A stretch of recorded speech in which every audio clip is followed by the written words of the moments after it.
Isang mapagpalang araw sa ating lahat. Ako po si Zarina Espalama at ngayon lalahad ko ang tunan para sa daily devotion na pinamagatang God, Culture, Love, Respect, and Obedience. So, panibagong series po natin ngayon na 7 Marks of a Healthy Family. So, yung scripture po natin ngayon is Ephesians chapter 5 verses 33 and chapter 6 verses 2. Sinasabi na, however, each one of you also must love his wife as he loved himself, and the wife must respect her husband, children, and obey your parents in the Lord, for this is right. Honor your father and mother, which is the first commandment with a promise.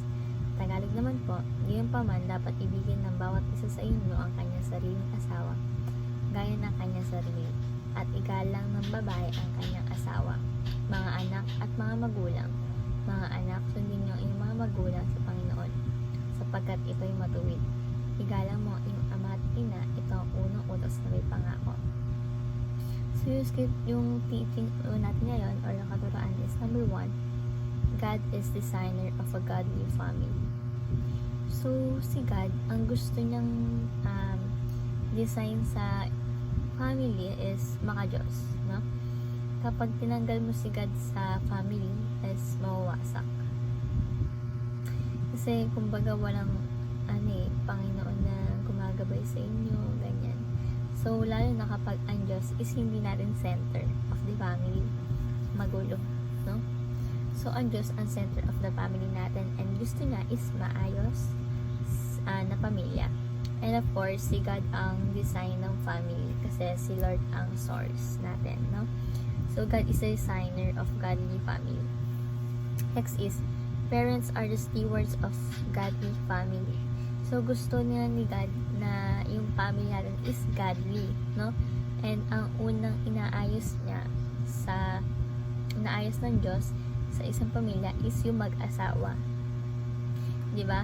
And sa mag-asawa, kailangan po ng respeto ng isa't isa, no?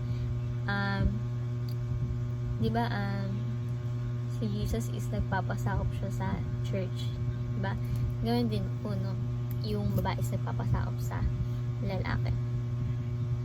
So, yung standard natin dito is si Jesus Christ, no? And yung task talaga nila is love, respect, and obedience each other. Sila yung steward na pinagkakatiwalaan ng ating Diyos, no? Ino-cultivate nila yung mga binibigay sa kanila ng Panginoon, no? And yung relationship with your family, no?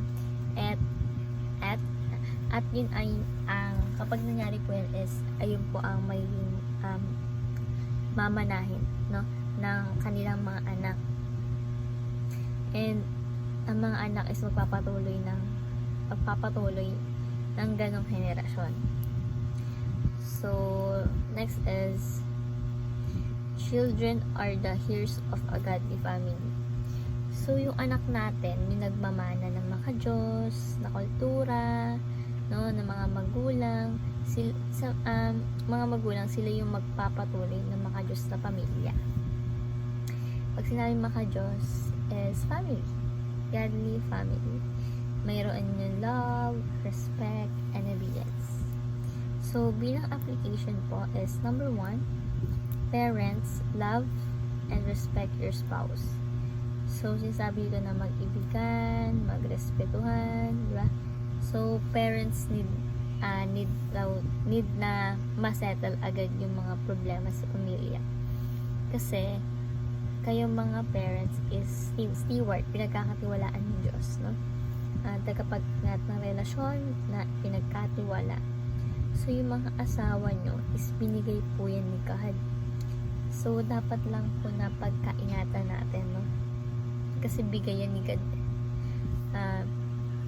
Para mahalin, para respetuhan, and through this is madali na lang mga anak na idolohin sila, no? Na maging role model sila ng kanilang mga anak, no? Na like, gusto ko rin magkaasawa ng ganito, katulad na ugali ni ganyan, ganito po, Lord, gusto ko po magka-boyfriend or magkaasawa ng ganitong ugali ni Papa, yan, ganun po, no? So, ang pagpapatuloy nila ang godly family culture, no? So next is children, obey and honor your parents. Para sa mga anak, do our best, no?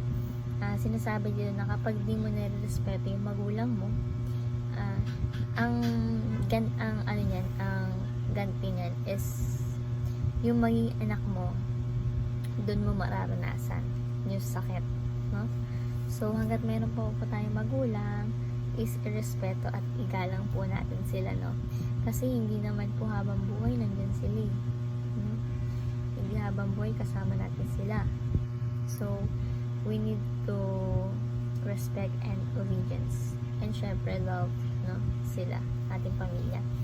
So maramdaman this is our duty to our God, and responsibility natin ito, hindi lang sa sarili natin kundi sa ating Diyos.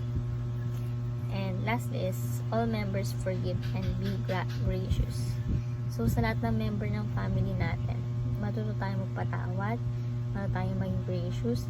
Pag sinabi pong gracious is kahit nagkamali yung member ng family mo, you are gracious, no? Na hindi mo tinotolerate. Kumbaga nagpapasensya ka, no? Ganun daw po. You are forgiving. Kasi hindi naman tayo perfect, di ba? So bigyan mo ng chance. Magpatawaran tayo.